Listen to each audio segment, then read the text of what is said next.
ఒక పక్కన అమెరికాలో నరేంద్ర మోడీ చెప్పినటువంటిది రాహుల్ గాంధీని విమర్శించలేదు, లేకపోతే భారతదేశంలో కాంగ్రెస్ రాజకీయాలు ఎట్లుంటాయో నేను, లేకపోతే అట్లాంటి దరిద్రాలు ఏమీ మాట్లాడలేదు. చాలా సిస్టమేటిక్గా మాట్లాడుతూ వచ్చినటువంటి పరిస్థితి. అందులో ప్రధానమైనటువంటి అంశం వచ్చేటప్పటికి ఇక్కడ క్లియర్గా మనకి ఓపెన్గా తెలిసినటువంటి అంశం వచ్చేటప్పటికి ముందుగా అనుకున్నట్టుగానే ఏదైతే సర్వైకల్ క్యాన్సర్ గురించినటువంటి మాటలే మాట్లాడుకోవడం అన్నటువంటి వ్యవహారం. అదే సందర్భంలో భారతదేశంలో 8 కోట్ల మందికి పైగా ఉచిత వైద్యాన్ని పొందుతున్నారు. ఇది ఇన్సూరెన్స్ ఉచితంగా పొందుతున్నారు.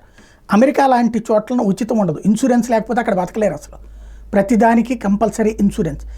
అక్కడ ఆయుధ మాఫియా, మెడికల్ మాఫియా ఈ రెండే ప్రధానంగా నడిచేది.